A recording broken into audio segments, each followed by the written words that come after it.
Sejam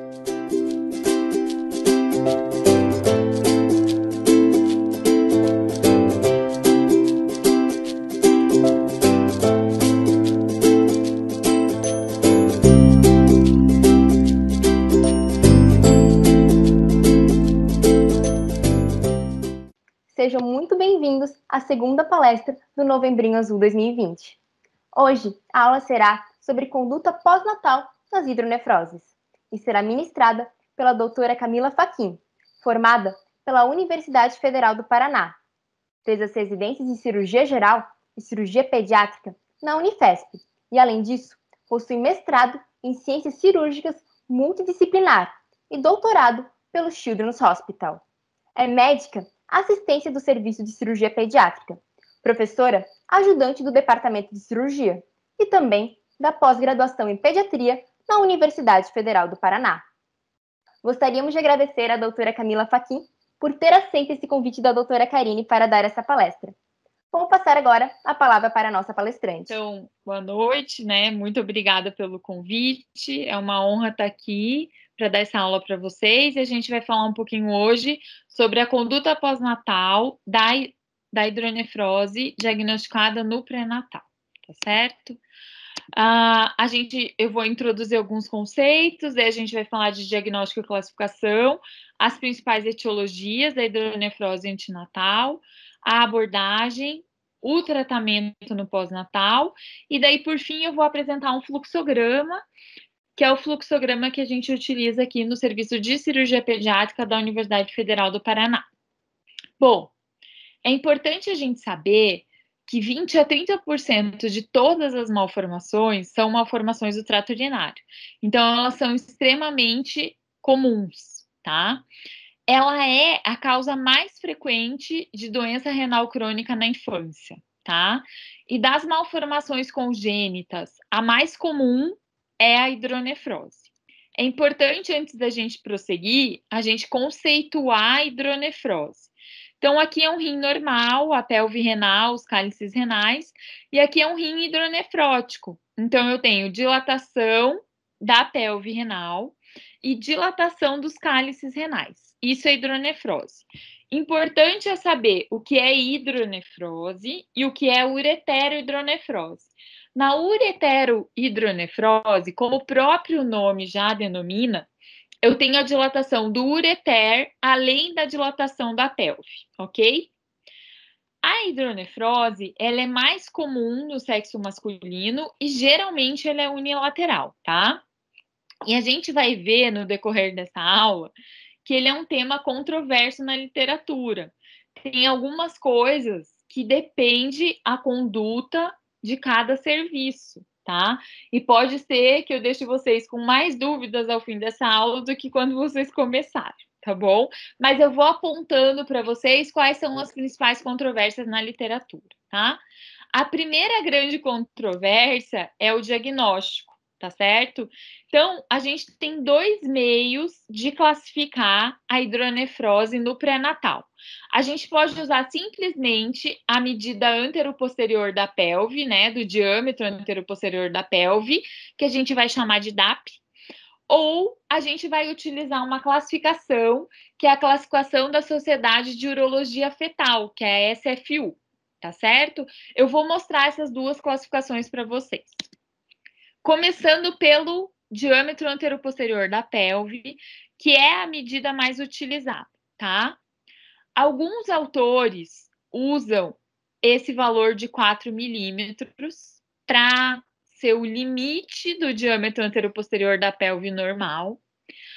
E aqui a gente tem um desenho esquematizando, ó, esse é o rim, aqui tá a pelve, e o D em vermelho é o diâmetro anteroposterior da pelve. Isso aqui é um esquema, obviamente, e isso aqui é um ultrassom de um feto, tá? E aqui a gente mede o diâmetro anteroposterior da pelve. Entretanto, alguns autores não usam o 4 milímetros, usam 7 milímetros como digamos assim, a medida limite para considerar ou não que aquela pelve está dilatada, tá? Então, aqui já começa a controvérsia na definição de hidronefrose pré-natal, ok? Obviamente que é importante esse valor se eu estou falando em segundo trimestre e terceiro trimestre de gestação, tá? Eu preciso lembrar vocês aqui que a partir da metade do segundo trimestre, a urina fetal é o principal componente do líquido amniótico. Então, a quantidade de líquido amniótico vai ser um bom indicador da função renal fetal. Se eu tenho oligodrâmino, diminuição do líquido amniótico, pode ser que eu já tenha um certo grau de sofrimento desse rim fetal, ok? Bom, aqui é um apanhado da literatura de diferentes autores, tá certo?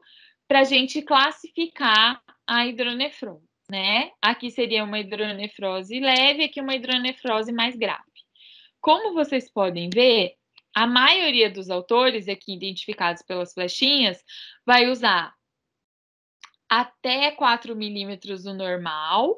De 4 a 7 milímetros seria uma hidronefrose leve moderada, acima de 7 milímetros após as 33 semanas, daí eu classificaria como hidronefrose, tá? Então, aqui, ó, a maioria dos autores vai usar esse valor. Então, acima de 4 milímetros, desculpem, entre 4 e 7 até as 33 semanas, e acima das 33 semanas, acima de 7 milímetros. É isso que a gente consideraria um feto com hidronefrose, ok? Bom, então aqui uma tabelinha, né? E daí a gente ainda pode dividir ela em leve, moderada e grave, só para vocês não esquecerem, então. Segundo trimestre, 4 a 6 seria leve, 7 a 10 moderada, acima de 10 grave. Terceiro trimestre, 7 a 8 milímetros leve, 9 a 15 moderada, acima de 15 grave, tá? E por que é importante eu classificar como leve, moderada e grave? Porque tem N trabalhos que mostram que quanto maior a gravidade da hidronefrose, maior a chance de que essa hidronefrose está relacionada a uma doença no pós-natal, tá? E pior será o prognóstico, ok? A gente já vai falar que muitas dessas hidronefroses são transitórias, que elas não denotam doença. Então, olha esse autor aqui em 2006, ele publicou uma meta-análise e ele fala que realmente o risco disso ser uma malformação do trato urinário está relacionado à severidade da hidronefrose. Se eu tenho uma hidronefrose leve, esse risco é ao redor de 12%. Se eu tenho uma hidronefrose no pré-natal moderada, 45%, ou seja, quase metade desses fetos, eu não estou falando de transitória, eu estou falando de doença, de malformação do trato urinário. Agora, se eu tenho uma hidronefrose grave, quase 90% desses fetos realmente têm uma malformação do trato urinário, ok? Bom, o diagnóstico, ele é feito também baseado na classificação da Sociedade de Urologia Fetal. Então, eu expliquei para vocês uma maneira de fazer o diagnóstico, que é o diâmetro anteroposterior da pelve, o DAP, e agora tem uma segunda maneira de fazer esse diagnóstico de hidronefrose pré-natal, que é utilizando essa classificação. Óbvio que ela é uma classificação mais completa, porque ela não leva só em consideração o diâmetro da pelve. Ela leva em consideração o parênquima renal, se tem ou não dilatação do ureter, tá? Então, por isso que ela é uma classificação mais completa. Então, eu vou mostrar aqui alguns ultrassons para vocês já irem se acostumando a fazer diagnóstico pré-natal de hidronefrose. Esse aqui é um ultrassom normal, então é o grau 0 da SFU, que é o rim sem alterações. O grau 1, eu tenho só uma leve dilatação da pelve renal. No grau 2, a dilatação já é maior e eu começo a ter pouca dilatação dos cálices, tá? Mas já começo a ter dilatação dos cálices. O grau 3 da SFU fica bem claro para a gente, né? Já tem dilatação importante dos cálices da pelve, mas a espessura renal do parênquima renal está mantida. No grau 4, eu tenho a mesma dilatação acentuada da pelve dos cálices com um comprometimento do parênquima renal, tá? Então, assim, importante a gente dizer que não há uma padronização no diagnóstico pré-natal. As principais classificações, como eu já falei, SFU e o DAP, né? Para SFU, qualquer coisa igual ou maior que grau 1 já é hidronefrose. E no diâmetro anteroposterior, é uma pelve maior que 7 milímetros após as 33 semanas de gestação, ok? Então, aqui eu tenho o meu diagnóstico. Agora, a gente vai falar um pouquinho sobre etiologia. O que causa essa hidronefrose no pré-natal? Quais são as principais etiologias? Bom, falei para vocês que muitas vezes eu tenho uma hidronefrose transitória idiopática. E essa é a causa mais comum de hidronefrose pré-natal. Muito importante, tá, pessoal? Prestem atenção, porque não é incomum a gente ter algum parente, algum conhecido que está grávida e daí chega com ultrassom com hidronefrose para perguntar para vocês: mas será que é grave? Será que meu bebê vai ter problema no rim? Então, a gente tem que ter em mente que a maior parte desses casos de dilatação da pelve renal pré-natal, ela é transitória. Isso é fisiológico e eu já vou explicar para vocês por quê. Claro que, como aquele trabalho que eu mostrei do Lee de 2006, quanto maior essa dilatação no pré-natal, maior a chance é que ela não seja fisiológica, maior a chance que eu realmente esteja diante de uma doença. E quais são essas doenças? A primeira causa, a primeira doença em incidência é a obstrução da junção uretero-pélvica, tá? A estenose de Jupe, a gente já vai falar um pouquinho dela. Em segundo lugar, o refluxo vesicoureteral, depois a válvula de uretra posterior e, por fim, o megaureter, tá? Das causas mais frequentes são essas, nessa ordem de frequência, ok? Mas por que eu tenho dilatação fisiológica do trato urinário no pré-natal? Então, eu tenho vários fatores que contribuem para isso, tá? Tem um fator embriológico, porque é na juve, ou seja, na juve, que é a junção uretero-vesical, e na jupe, que é a junção uretero-piélica ou pélvica, que é onde a gente tem o último ponto de recanalização do ureter. Então, por isso que são pontos que a gente pode ter digamos assim, estenose transitória e dilatação. O feto tem um alto débito urinário, 5 a 10 vezes mais do que o recém-nascido. Esse sistema coletor do feto urinário, ele está todo complacente, né? Ele é mais complacente às custas da progesterona materna. E é normal no feto eu ter pregas ureterais, que obviamente depois são absorvidas. Então, tudo isso leva a uma dilatação fisiológica que depois vai desaparecer no pós-natal. Quanto tempo para essa dilatação transitória desaparecer no pós-natal? Não tem um número mágico, tá? A maior parte vai melhorar da dilatação no primeiro ano de vida, ok? Bom, qual é a causa mais comum que eu falei para vocês? Estenose de Jupe, né? Qual que é a definição de estenose de Jupe? Ó, vejam aqui nesse desenho. Aqui é a pelve, ela está dilatada, os cálices também. E eu tenho uma estenose aqui na junção da pelve com o ureter, na Jupe, tá? Na maioria das vezes, essa estenose é uma estenose intrínseca, tá? E como que eu vou fazer o diagnóstico? O ultrassom é o meu principal exame diagnóstico. Então, aqui eu tenho um rinzinho com uma hidronefrose, ok? Aqui, dilatação dos cálices.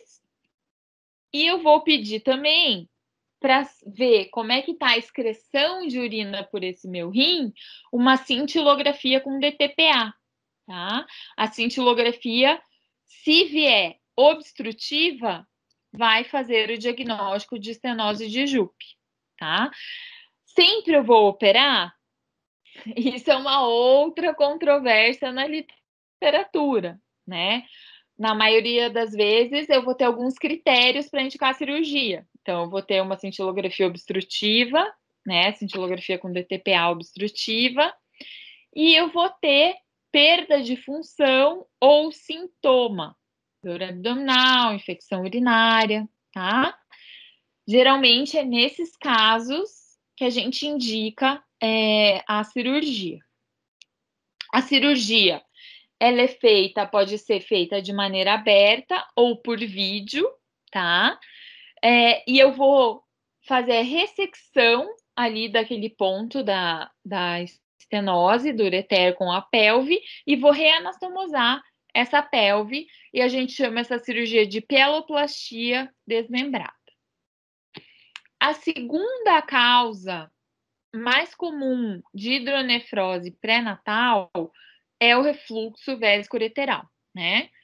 A definição é óbvia, né? O refluxo de urina pelo ureter até a pelve renal, né? Ele é mais comum em meninas, né? Em urologia, a imensa maioria das patologias é mais comum nos meninos, mas o refluxo ele é mais comum nas meninas, tá? Exceto o refluxo do recém-nascido, que daí é mais comum nos meninos, ok? Então, aqui a gente está falando desse refluxo que vai causar hidronefrose antinatal, perfeito? Essa aqui é a classificação do refluxo, né? Grau 1, a urina retorna até a metade do ureter. No grau 2, ela chega na pelve, mas não tem dilatação. No grau 3, eu tenho dilatação da pelve e um pouquinho do ureter. No grau 4, esse ureter começa a ficar mais e mais dilatado. E no grau 5, eu tenho dólico mega ureter, ok? Para diagnosticar refluxo, o ultrassom, ele vai, na verdade, mostrar a consequência, digamos assim, que é a hidronefrose. Existe até o diagnóstico do refluxo em si por ultrassom, com Doppler, mas isso é muito difícil ter um ultrassonografista que tenha expertise nisso, que faça esse diagnóstico. Então, o exame padrão ouro para diagnóstico de refluxo vésico-ureteral é a uretrocistografia miccional. Não sei se vocês lembram dela, mas a uretrocistografia miccional é quando a gente injeta contraste pela uretra, tá? E daí a gente contrasta, né, por uma sonda, contrasta a bexiga, e obviamente que se aparecer ureter e pelve, isso é um refluxo, né? Aqui eu tenho um sistema duplo, talvez uma bifidez incompleta aqui desse ureter, né? Uma duplicação pielo-ureteral incompleta. E aqui refluxo para os dois lados, ok? Então, isso aqui é um refluxo grau 4, que eu já tenho uma dilatação importante e dilatação do ureter. E esse exame é a uretrocistografia miccional. Como que eu vou tratar o refluxo? Os refluxos de baixo grau, geralmente eles melhoram sozinhos, eu não preciso intervir, né? Eu também não devo fazer antibiótico profilaxia nesses refluxos de baixo grau. Antibiótico profilaxia e abordagem cirúrgica vão ficar relegadas aos refluxos de alto grau, grau 4, grau 5. E hoje a gente tem também a injeção endoscópica, que pode ser uma alternativa ao tratamento cirúrgico, ou também posso utilizar naqueles refluxos grau 2 ou grau 3, que eu não estou conseguindo manter a criança sem infecção urinária, ou ela está tendo perda de função renal, e os pais querem fazer algum tratamento menos invasivo, e daí a gente pode fazer a injeção endoscópica, tá? Certo? Então, primeira causa de hidronefrose congênita, estenose de Jupe. Segunda causa, refluxo vésico-ureteral. Terceira, válvula de uretra posterior, tá? Deixa eu seguir daqui. Bom, aqui eu tenho uma figura para mostrar para vocês o que acontece na válvula de uretra posterior. Então, essa aqui é a válvula de uretra posterior, tá? Então, eu tenho uma membrana aqui, parecendo um véu, aqui na uretra posterior, na uretra prostática. E ela vai impedir o fluxo de urina, tá? O fluxo anterógrado de urina. A bexiga, vocês estão vendo aqui que ela vai ficando espessada, trabeculada, porque ela vai estar trabalhando contra uma obstrução, que é a válvula. E isso vai causar um represamento de urina para ureter e pelve. Então, eu vou ter uma uretero-hidronefrose bilateral com espessamento da parede vesical. É assim que eu vou ver, né, no ultrassom pré-natal a criança com válvula de uretra posterior, né? Obviamente que ela é praticamente que exclusiva do sexo masculino, né? E ela tem diferentes graus de severidade, tá? Uma válvula de uretra muito obstrutiva, eu vou levar a uma dilatação maciça bilateral, dano renal já intraútero, oligodrâmino, muitas vezes adrâmino, ou seja, ausência de líquido amniótico.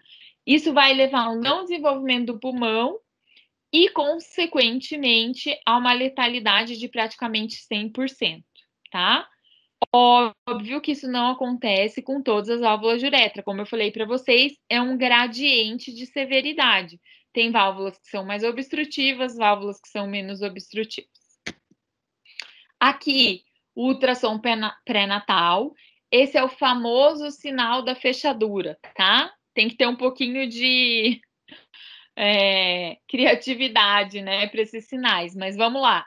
Isso aqui é a bexiga do feto, isso aqui é a uretra posterior, tá? Então, imagine aquelas fechaduras antigas, esse é o sinal da fechadura, tá? Sinal da fechadura no pré-natal é igual à síndrome da obstrução do trato urinário inferior. Só acontece na válvula de uretra? Não. Pode acontecer, por exemplo, na atresia de uretra. Mas, com certeza, a válvula de uretra posterior é a causa mais comum da síndrome da obstrução do trato urinário inferior, ok? Aqui, olha só, ureter gigante. E a criança nasceu, ela não tinha um oligodrâmino importante, ela conseguiu desenvolver o pulmão, então ela está viva, né?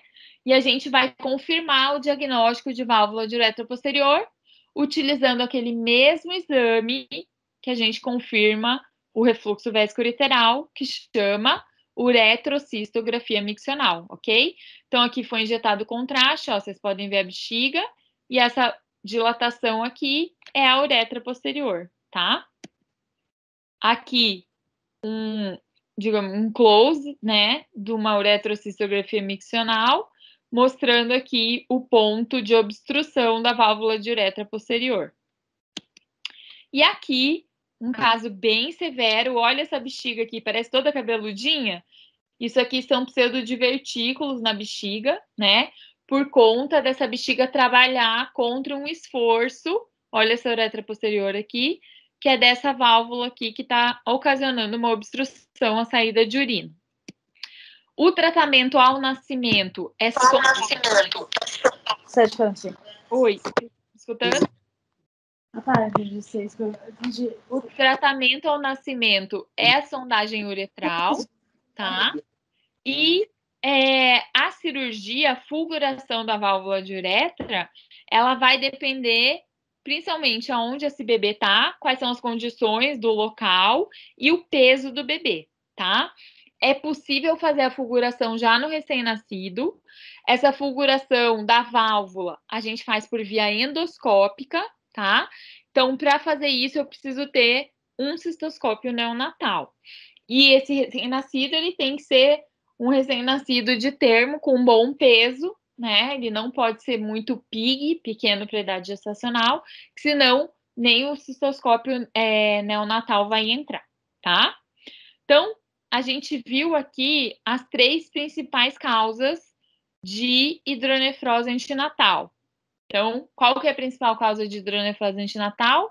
Não é uma doença, né? É uma dilatação transitória fisiológica. Mas se eu estiver falando das doenças, qual que é a doença mais comum? Estenose de Jupe, seguida de refluxo vesicoureteral e a terceira, válvula de uretra posterior, ok? Então, agora, a gente vai falar um pouquinho da abordagem no pós-natal.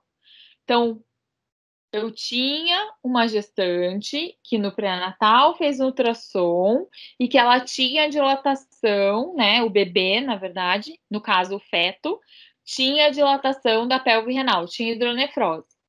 Como eu vou abordar esse recém-nascido no pós-natal? Vocês já sabem que a chance dessa hidronefrose ser patológica também depende da severidade dessa hidronefrose. Quanto maior o grau de hidronefrose, maior a chance que essa hidronefrose seja patológica. Quanto menor, maior a chance que ela seja fisiológica, tá? Então, nasceu, eu vou fazer o exame físico minucioso, obviamente que isso eu vou fazer em todos os recém-nascidos, né? Se existe uma suspeita de VUP, se eu tinha o sinal da fechadura no pré-natal, se eu tenho uma ureterohidronefrose, não é só a pelve que estava dilatada, no pré-natal eu tinha dilatação da uretra.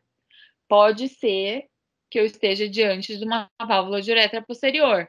Qual que é a conduta na válvula de uretra posterior? Sondar. Mas, professora, não é difícil sondar uma criança com válvula de uretra posterior? Não, pessoal, não é tão difícil sondar, não. Porque a válvula, olhem aqui meus dedos, ela tem essa conformação aqui, ela é um véu. Então, o que que acontece?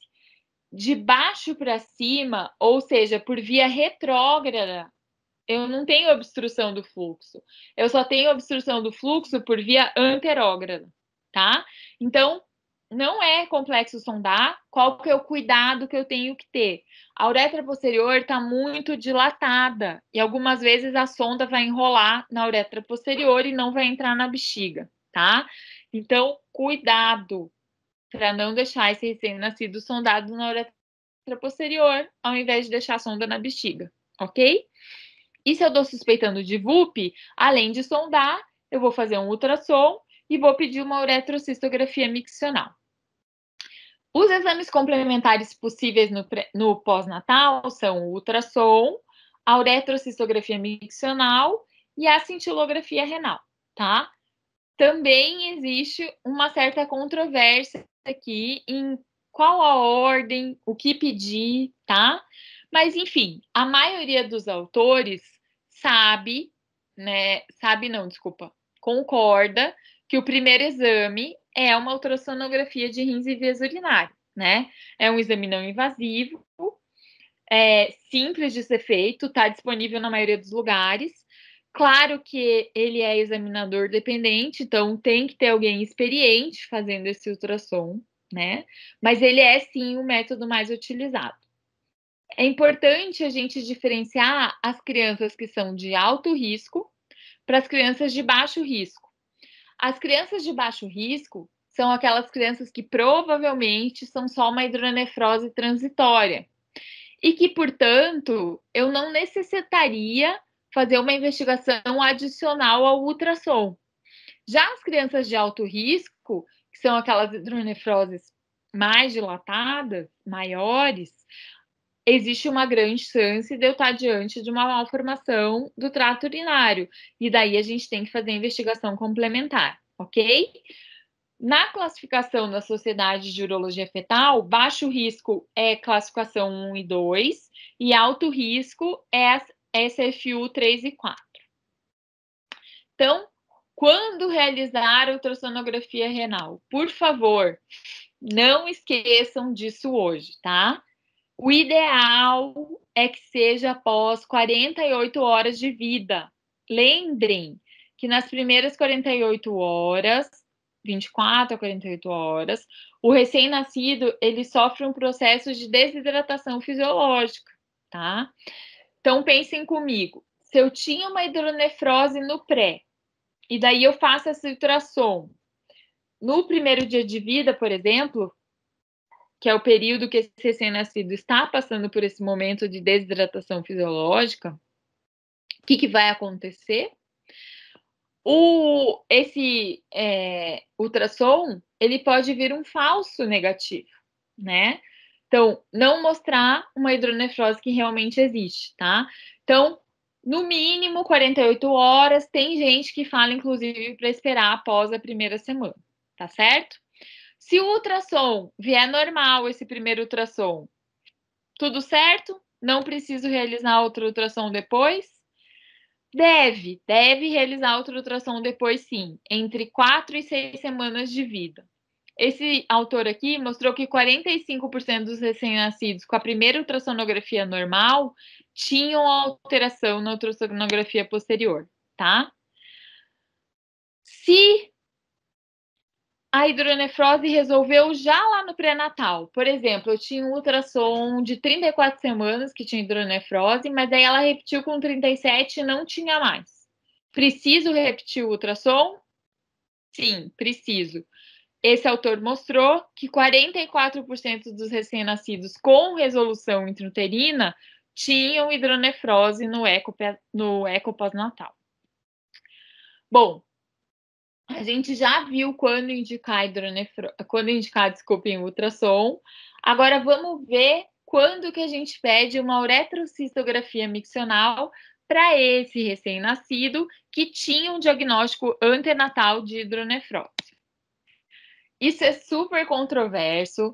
Tem autor que advoga pedir para todos. Isso hoje está praticamente em desuso, né? Porque você vai expor a criança à radiação.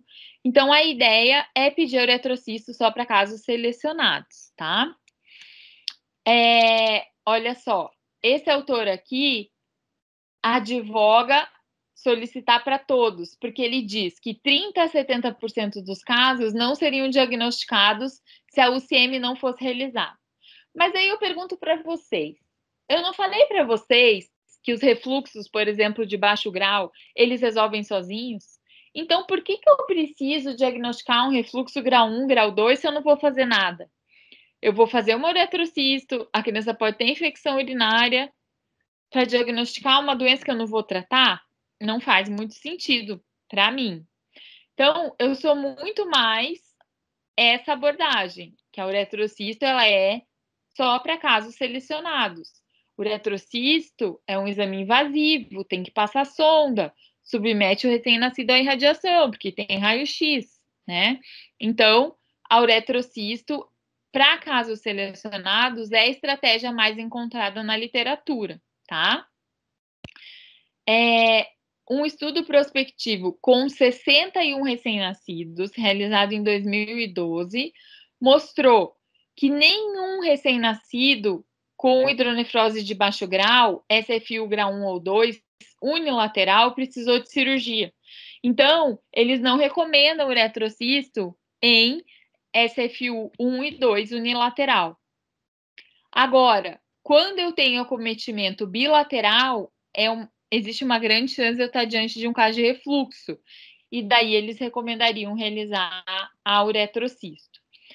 Sencan, em 2014, fez um estudo retrospectivo e encontrou uma incidência de só 1,7% de refluxo na hidronefrose leve. E 4 de 24 crianças evoluíram com infecção urinária pós-uretrocisto. Então, assim, né? O teu exame pode causar uma infecção urinária. Então, eles também não recomendam o uretrocisto em SFU grau 1 a 2, tá?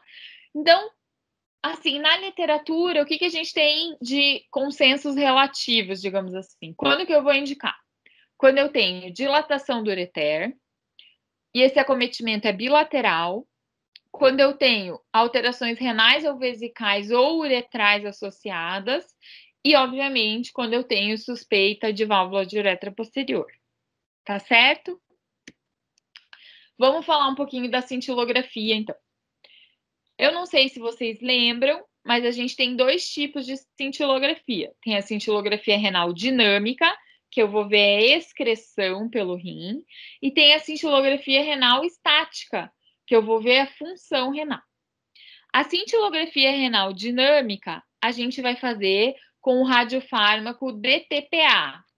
O MAG3, ele está bem pouco disponível no Brasil, né? No Brasil, a gente tem mais DTPA, que é a que é o radiofármaco que usa para cintilografia renal dinâmica, e DMSA, que é o radiofármaco da cintilografia renal estática, tá? Como eu falei, a cintilografia dinâmica, ela avalia a obstrução do trato urinário e ela deve ser solicitada nas hidronefroses de alto grau, SFU 3 e 4. A cintilografia renal estática, ela é o padrão ouro para avaliação e acompanhamento das lesões do parênquima renal.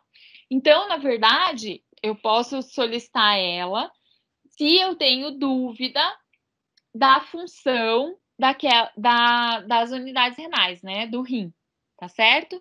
Ela dá um resultado relativo, cada rim vai corresponder a uma captação de 50% e até 5 pontos de diferença é normal. Então, 45, 55 é um resultado normal. A uroressonância, ela é um exame que dá um detalhamento anatômico que esses outros exames não têm, tá? Antigamente, a gente fazia um exame que chamava urografia excretora, que hoje a gente não faz mais, que a gente injetava contraste endovenoso nas crianças, e daí fazia várias radiografias em tempos diferentes. Vocês podem imaginar que isso realmente submete a criança a bastante radiação, né? Porque são vários raios-x. Então, a urografia foi proscrita e hoje, quando a gente precisa de uma imagem anatômica melhor do trato urinário, a gente faz uma uroressonância. Problemas: ela não é barata e na criança precisa anestesiar. É um exame longo, a criança não vai conseguir fazer sem sedação. Então, aqui vocês podem ver 2 ureteres, que mais parecem 2 jiboias, né? Então, uma uretere hidronefrose bem importante bilateral nessa uroressonância, mas a imagem é linda, né?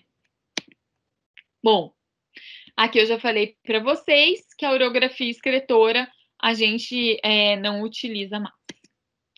Vamos falar um pouquinho, então, sobre tratamento, né? O que fazer, então? Então, a gente aprendeu como que a gente diagnostica no pré-natal, com ultrassom, diâmetro anteroposterior da pelve ou classificação do SFU.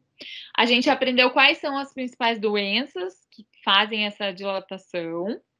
A gente aprendeu como que a gente vai abordar esse recém-nascido quando ele nascer, que exames que a gente pode solicitar. E agora a gente vai falar um pouquinho sobre tratamento de forma geral, sem individualizar, tá? Para começar, a gente vai falar do tratamento antes desse feto nascer, na intervenção fetal. Quem teria indicação de fazer intervenção fetal? Então, a intervenção fetal, ela vai estar indicada quando eu tenho acometimento bilateral, hidronefrose bilateral, eu não tenho alteração cromossômica, tá? Isso é muito importante, então eu devo fazer um cariótipo antes da intervenção fetal, tá? Para colher líquido amniótico, para fazer cariótipo, tá certo? Preferencialmente, rins que ainda estejam bons. Mas aí vocês vão falar assim, mas professora, como é que a gente vai avaliar o rim do feto? Dá para fazer uma cintilografia renal com DMSA no feto? Não, pessoal, não dá. Ainda não dá. Então, a gente vai avaliar alguns fatores indiretos de função renal fetal, tá?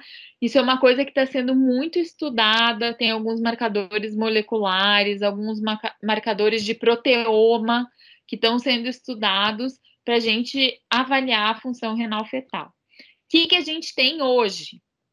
Hoje a gente tem o ultrassom, que pode mostrar alguns sinais de displasia fetal no ultrassom, tá? No ultrassom fetal. E a gente tem a avaliação da urina fetal. Alguns marcadores na urina fetal, tá? A microglobulina, o cálcio, o sódio, tá? E a osmolaridade, eles podem estar relacionados a rins que já têm alguma disfunção, tá bom? Então, eu posso colher urina fetal. Mas, prof, como que eu colho urina fetal? Eu faço um ultrassom, guio uma punção da bexiga do feto para colher a urina lá dessa bexiga, tá? Então, é assim que eu vou avaliar se os meus rins fetais estão displásicos ou não. De preferência, eu só vou indicar a intervenção quando eu ainda tiver rim bom, ok? E eu tenho oligodrâmino, né? Eu tô tendo pouco líquido, eu tenho uma repercussão importante dessa doença fetal que justifique eu intervir, ok? Então, só lembrar que o líquido amniótico, a partir da segunda metade do segundo trimestre, a principal componente dele é a urina fetal. Só que se eu estou avaliando um feto de 16 semanas ou menos, eu posso já ter um comprometimento do rim sem ter oligodrâmino, porque eu ainda não estou nesse momento que o principal componente do líquido amniótico é a urina, tá? Então tem que ficar atento a isso, tá bom? Mas assim, no geral, essas seriam as indicações de intervenção fetal.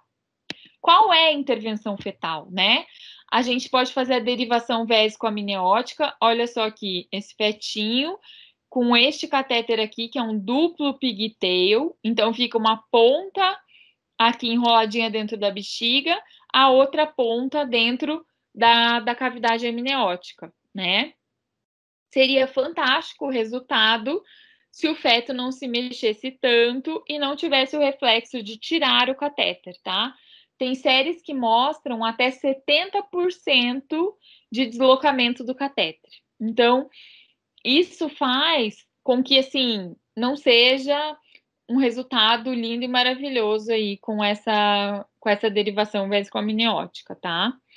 Existe também, não está aqui no slide, a derivação urinária fetal aberta está proscrita, mas existe também a fulguração da válvula no feto, tá? Você entra com o cistoscópio aqui dentro dessa bexiga, e daí você vai tentar entrar na uretra aqui e fulgurar aqui a membrana, né? A válvula. Problemas. Isso não é reprodutível, digamos assim, em muitos locais, tá? Tem pouca gente fazendo, porque esse ângulo aqui, para você entrar da bexiga para a uretra, não é fácil de fazer, tá? Tem uma série francesa que não teve sucesso no procedimento por dificuldade técnica, ou seja, por não conseguir fazer esse ângulo, em 35% dos procedimentos. Então, não é desprezível, né? Além disso, a energia do laser disparado aqui pode fazer fístula, fístula uretrocutânea, fístula uretroretal. Então, a gente já, infelizmente, teve a oportunidade de tratar alguns casos de fístula, de tratamentos, né, de fulguração fetal feita por outros grupos, né. Aqui em Curitiba a gente tem uma equipe, né, a gente realiza procedimentos fetais e cirurgia fetal, e a gente tem feito a derivação vescoamniótica, e uma outra coisa que a gente tem feito é entrar com o cistoscópio na bexiga, ao invés de fulgurar essa válvula com laser, é fazer um flush de soro mesmo, soro fisiológico, com pressão, para abrir aqui. E na imensa maioria das vezes a gente acaba tendo um bom resultado no intraoperatório. A gente faz um Doppler e daí vê que está tendo fluxo de urina. Mas isso ainda é um problema, né? A gente não tem um sucesso maravilhoso com as intervenções fetais na obstrução do trato urinário inferior fetal. E tem gente que abandonou esse tratamento pré-natal. A gente acredita que em casos selecionados a gente pode ter algum tipo de sucesso, sim, tá? Mas isso também é controverso. Bom, no pós-natal, a gente já falou um pouquinho da válvula, né, e da fulguração, e aqui se refere principalmente à questão da estenose de Jupe, então eu vou indicar quando ele está obstrutivo e tem alteração da função renal, ou queda em mais de 10% do DMSA, né, em avaliações seriadas, apareceu cicatriz renal, ou, como eu falei, com sintomas, que seria itu recorrente ou dor abdominal, tá? A antibiótico profilaxia, mais um tema controverso na literatura, a gente tem cada vez feito menos antibiótico profilaxia. Obviamente que a conduta tem que ser individualizada a cada caso, dependendo do diagnóstico, né?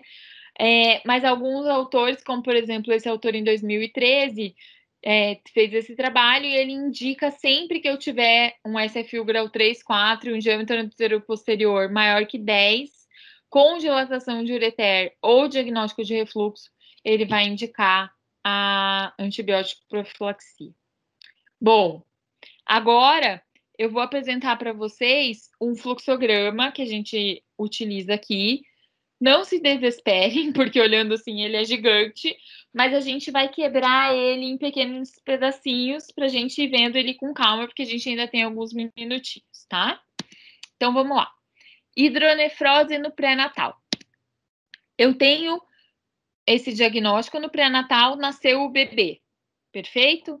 Vou pedir um ultrassom entre 2 e 7 dias de vida, ou seja, espera as primeiras 48 horas. Se é suspeita de válvula, já sondo, né? E posso fazer um ultrassom um pouquinho mais precoce e faço essa uretrocisto para confirmar, ok? Vamos ver o que vai vir nesse ultrassom pós-natal. Sem hidronefrose, SFU 0, tá tranquilo. Mas lembra que eu vou repetir esse ultrassom aqui depois, né? A gente viu aquele trabalho. Então, 4 a 6 semanas depois eu repito, mesmo esse primeiro ultrassom vindo normal. Posso ter uma hidronefrose leve, posso ter uma hidronefrose moderada grave e posso ter uma hidronefrose com dilatação do ureter ou hidronefrose bilateral. Então, vamos passo a passo, ok? Aqui, não teve hidronefrose, repito 4 a 6 semanas. Veio normal, alta. Veio alterado, daí eu sigo o fluxograma de acordo com o grau de hidronefrose. Vamos focar agora na hidronefrose leve. Veio uma hidronefrose leve. Repito em 4 a 6 semanas. Veio normal, alta. Mantido, continua leve. Vou repetir esse ultrassom a cada 3 a 6 meses. Piorou, passo para o grau seguinte de acordo com o fluxograma. Hidronefrose moderada, tá? Aqui, hidronefrose moderada grave. Muitos autores indicam iniciar a profilaxia, tá? E vou fazer um DTPA e um DMSA. Se o meu DTPA vier com padrão não obstrutivo, por que a UCM está aqui? Porque, pessoal, vocês vão pensar assim, mas professora, por que pedir uretrocisto num recém-nascido que não tem dilatação de ureter no ultrassom? Mas, pessoal, vocês têm que lembrar que o ultrassom é examinador dependente, tá certo? Se eu tenho uma dilatação bilateral e vem um DTPA não obstrutivo, talvez eu fique com uma pulguinha atrás da orelha. Será que esse ureter não é obstrutivo mesmo? Será que isso não é um refluxo? Então, aqui tem 3 asteriscos pelo seguinte: se vocês confiam no radiologista que está fazendo o exame e realmente não tem dilatação do ureter, não tem por que fazer uretrocisto, ok? Na hidronefrose moderada grave. Mas, se vocês têm dúvida, é melhor fazer para ter certeza. Veio refluxo, dependendo do grau, vai fazer profilaxia. Não é todo grau de refluxo que a gente faz profilaxia. Não veio refluxo, vou suspender aquela profilaxia que eu tinha colocado lá. E vou acompanhar, que provavelmente isso deve melhorar, ou pode ser uma desmotilidade, nada anatômico, ok? Veio com padrão obstrutivo, provavelmente eu estou diante de uma obstrução da JUP, e daí eu vou operar com aqueles critérios que a gente acabou de colocar quando a gente falou de tratamento. Agora vamos focar aqui, hidronefrose com dilatação do ureter ou hidronefrose bilateral. Aqui eu vou começar antibiótico profilaxia, desculpem, e vou fazer uma uretrocisto, né? Porque eu posso estar diante de refluxo, né? E daí, se a depender do grau, eu vou fazer o profilático e vou tratar o refluxo de acordo com o grau. Isso pode ser uma válvula direta posterior? Pode, se eu tenho uma hidronefrose bilateral com dilatação de ureter bilateral, certo? Então, também vou, daí, prosseguir de acordo com o diagnóstico de válvula. Agora, se eu não tenho refluxo, eu vou solicitar um DTPA, porque eu posso estar diante de um mega-ureter, tá? Pode ser um mega-ureter obstrutivo primário, um MOP, que daí o DTPA geralmente não vem muito obstrutivo, ou eu posso estar diante de uma estenose de JUVE, junção uretero-vesical. Ok? Muito rápido. Eu espero que não. Então, vou acabar ainda aí com uns minutinhos para abrir para perguntas, tá? E mais uma vez, fico bem feliz de ter dado essa aula para vocês. Muito obrigada pela oportunidade. Obrigada, Camila. Adorei. A gente sempre aprende, né? Eu acho que mesmo sempre aprendo. Aprendi com a Mila, segunda-feira, aprendi algumas coisas com você. Eu acho que é importante a gente seguir aprendendo sempre. O que eu sinto muita dificuldade, né, na conduta, não sei se você sente isso. Aqui em Blumenau, a gente tem... Os hospitais fazem pacote de parto para gestantes com os convênios de saúde. Daí, o que acontece? Eles têm pressa de mandar embora. E eles não fazem ultrassom na hora certa. E, às vezes, não olham, né? O médico que atende não olha o ultrassom que foi feito no pré-natal e acaba como se, assim, a maior parte das malformações diagnosticadas no pré-natal é hidronefrose. Não fazer nada com a informação me parece que talvez não adiantasse o pré-natal. E a gente tem muita dificuldade. Não sei como vocês estão aí em Curitiba, mas eu sinto ainda, recebo muita criança ainda com sepse urinária grave por conta de não tomar nenhuma conduta após o nascimento. Isso que você falou é exatamente verdadeiro, né? Para que você vai fazer um diagnóstico pré-natal se você não vai usar ele, né? Tipo Sim. assim, que lindo, tá todo mundo fazendo diagnóstico pré-natal de hidronefrose, mas assim, tá nascendo e daí todo mundo esquece, né? Do diagnóstico pré-natal. A gente tem uma certa dificuldade no hospital de clínicas também em relação a isso, porque elas têm alta com 48 horas, né? E daí, assim, 110% dos pacientes fazem o ultrassom, com sorte, no segundo dia de vida, né? Mas muitos quando não é no primeiro, né? Então, e daí, assim, pelo menos a gente tem conseguido colocar na cabeça deles que tem que mandar pra gente. Então, assim, eles voltam, os bebês voltam. E Só volta que daí rápido?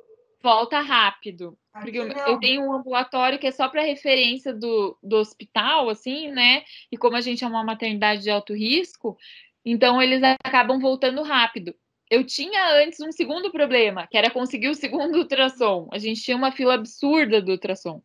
Mas aí eles fizeram um mutirão e zerou a fila. Então agora, pela primeira vez, a gente está conseguindo realmente fazer uma coisa do jeito certo, assim, sabe?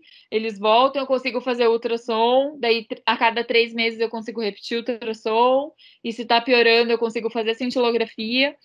A gente teve um problema agora com o Estado, porque o hospital é regido pelo SUS do município, e daí, para conseguir as cintilografias dos pacientes que vêm do Estado, tá bem difícil. Mas as de Curitiba ainda é tranquilo, assim. Então, assim, são percalços realmente que a gente vê na vida prática, né? Você olha aquele fluxograma enorme, é lindo, mas, assim, na prática, nem sempre a gente consegue fazer o ideal, né? O padrão ouro, assim, para as crianças. A gente vai fazendo o que a gente consegue, né? E até por isso, né, que eu tenho me empenhado na gravação dessas aulas e nesse seminário, chamo os pediatras, chamo os neonatologistas, porque a gente precisa que mude, né? A gente precisa fazer a conduta, tentar o máximo possível fazer a conduta perto, né, desse fluxograma, mas eu sinto bastante dificuldade. Outra coisa que tem um conceito, né, é que urinou não precisa fazer ultrassom depois que nasce. Eu ouvi muitas e muitas vezes. E é difícil, assim, entender que urina por extravasamento na válvula, né? Tem um ureter hidronefrose, nasceu, urinou, não tem válvula, Isso não é um conceito certo, né? Isso não é real. A criança pode urinar por extravasamento. E às vezes, até válvula de uretra posterior vai de alta sem profilaxia, sem diagnóstico na maternidade. Então, eu acho que a gente não deve cansar, né, de procurar dar essas aulas, de divulgar essas informações, porque a gente acaba, se for uma vidinha que a gente salve, já está valendo, né? Com certeza. E a gente vê, assim, às vezes, até colegas que fazem urologia pediátrica com diagnóstico pré-natal de ureter hidronefrose bilateral, tipo, enorme a chance de ser uma válvula de uretra. A criança nasce e ninguém sonda. Pede uretrocito. Mas sim, né? O que custa? Deixa sondado até fazer toda a investigação. Você já está aliviando a pressão naquele rim, né? Nos rins, porque você está diminuindo a pressão na bexiga. Então, realmente, assim, é trabalho de formiguinha, né? Sim, é bem informações, difícil. mas com certeza isso traz benefício, sim, para as crianças. E nesse sentido, assim, até vou só falar mais uma coisinha em relação ao tratamento fetal, né? É outro trabalho de formiguinha, assim, porque olha, é muito triste, assim, é muito triste a gente estar lá no ambulatório, chega aquele bebê, por exemplo, vamos falar de mielomeningocele, que não é o tema da aula de hoje, mas que é uma coisa importante, que aquela mãe nem sabia que ela podia ter feito uma cirurgia intrauterina, né? Daí chega aquele bebê que já fez DVP, DVE, DVP, DVE, DVP, DVE, a cabeça tá desse tamanho, assim, já vai ter sequela, né, neurológica, porque já teve 599 meningites. Então, é muito triste, assim. A gente, no mínimo, a gente tem que ser um agente de difusão de informações corretas, né? E a gente tem que saber que isso existe. Cirurgia fetal existe e é possível, né? Como eu falei... Aqui em Blumenau, essa parte tá bem boa, até porque o André tem vindo aqui, o Daniel, o Márcio, eu acho que fizeram uma rede de obstetrícia e parece que está conseguindo dirigir. Hoje eu atendi mais uma mielo que fez cirurgia intraútero, eu atendi um Prunibelli que fez o shunt vésico amniótico e nasceu relativamente bem, Pruni grave, com função renal boa. Então, eu acho que essa parte, quando é gestação de alto risco, acaba indo. Mas a parte de conduta pós-natal pela pediatria, ainda eu acho que a gente precisa mudar um pouquinho, né? E aqui a gente agora voltou a reativar a cirurgia fetal do Hospital de Clínicas, que estava um pouquinho parada por falta de recurso, mas agora voltou.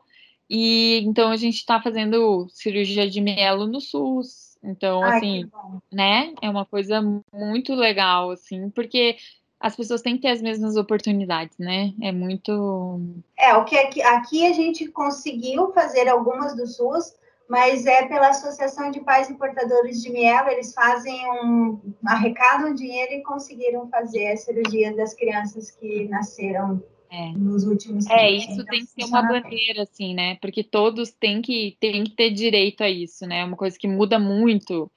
Na obstrução do trato urinário inferior, como eu falei, os resultados ainda não são muito bons, é controverso, não é aquela coisa assim que você faz igual a mielo, né? Que você tem certeza que vai mudar a vida da criança. Mas pode-se tentar, né? Ainda não tem um tratamento ideal, mas assim, às vezes ele funciona, mas não é sempre, infelizmente, no intraútero. Eu acho que está bem tranquilo, né? A outra coisa que eu gostei bastante, Camila, foi, não sei se lembra do Anthony Cury, né? Do Anthony Cury. Aquela continha que ele faz, né? Pega a semana de gestação e divide por 4. Se a dilatação está maior do que esse valor, é uma hidronefrose importante. Então, acho que é um dado interessante, se você não lembra, né, se está normal, se não está, fazer esse cálculo eu acho legal também. E ele leva em conta uma coisa que é bem importante, que é a idade gestacional, né, o feto vai crescendo e, assim, muda muito, né, então por exemplo, esse número aí, 4 no segundo trimestre, 7 né, no terceiro, assim, é meio tipo um genérico, né? Porque um bebê no início do primeiro trimestre é bem diferente de um bebê no fim, né? O tamanho, então esse número também teria que alterar, digamos assim, né? Quem sabe a gente vai chegar lá igual no índice cabeça-pulmão observado sobre o esperado algum dia aí para avaliar a hidronefrose fetal. Sim, e colocar em prática, né? Depois. Exato. Ai, Já é difícil a gente pegar um ultrassom, né, fetal com, por exemplo, com a classificação SFU. Mal e mal eles medem o diâmetro anteroposterior, quando eles não colocam só assim, hidronefrose leve, hidronefrose moderada. Poxa, gente, põe um número. Se você eu também fico classificou, você agoniada. mediu, né? Pelo amor de Deus. E outra coisa que poderia, né, é encaminhar essas gestantes para a gente também antes. Sim. Porque a gente já programa, né, muita coisa. Com E a certeza. família já fica com aquela, olha, subiu em cima do muro. O que a gente vai ter que fazer, o que a gente não vai ter que fazer. E isso são poucos os obstetras que encaminham. E eu acho muito legal. A gente recebeu uma gestante, não quero me estender muito, mas só para contar rapidamente um casinho. A gente recebeu uma gestante faz 2 semanas.